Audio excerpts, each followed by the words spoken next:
ইসলামী ব্যাংকের প্রধান কার্যালয়ে রবিবার সকালে এক অপ্রত্যাশিত হামলা হয়েছে। ব্যাংকটিতে জোরপূর্বক প্রবেশের নির্লজ্জ প্রচেষ্টা চালায় শত শত অজ্ঞাত ব্যক্তি। তারা ব্যাংকের কর্মকর্তাদের উপর গুলি চালায় এবং এই ঘটনায় কমপক্ষে ৪ জন আহত হয়।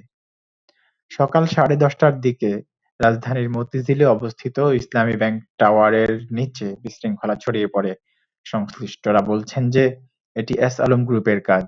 তাদের সাথে যুক্ত শত শত মানুষের একটি বাহিনী ভবনটিতে জোরপূর্বক প্রবেশের চেষ্টা করেছে।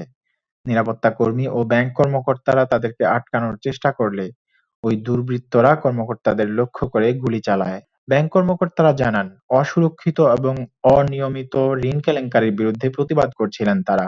সেজন্য তারা আক্রমণের শিকার হলেন। এস আলম গ্রুপ সশস্ত্র হয়ে এসে জোরপূর্বক প্রবেশের চেষ্টা করে।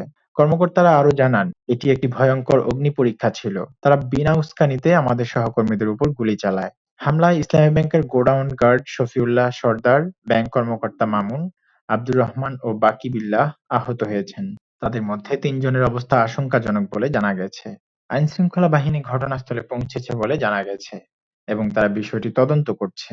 হামলাকারীরা পালিয়ে যেতে সক্ষম হলেও কর্তৃপক্ষ তাদের ধাওয়া করেছে।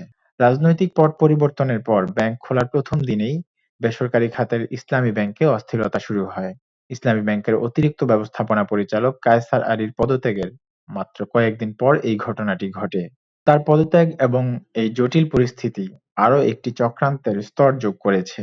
এই হামলার পেছনে উদ্দেশ্য এখনো অস্পষ্ট, তবে এটি স্পষ্ট যে এটি একটি গুরুতর নিরাপত্তা লঙ্ঘন বলে মনে করছেন সংশ্লিষ্টরা। ২০১৭ সালে ব্যাংকটির মালিকানা পরিবর্তনের পর গত ৭ বছরে অনেক কর্মকর্তাকে জোরপূর্বক চাকরি ছাড়তে বাধ্য করে এস আলম গ্রুপ। অনেক জুনিয়র কর্মকর্তাকে সিনিয়র পদে বসানো হয় এবং ব্যাংকটি থেকে বড় অঙ্কের অর্থ বের করে নেয় এস আলম গ্রুপ।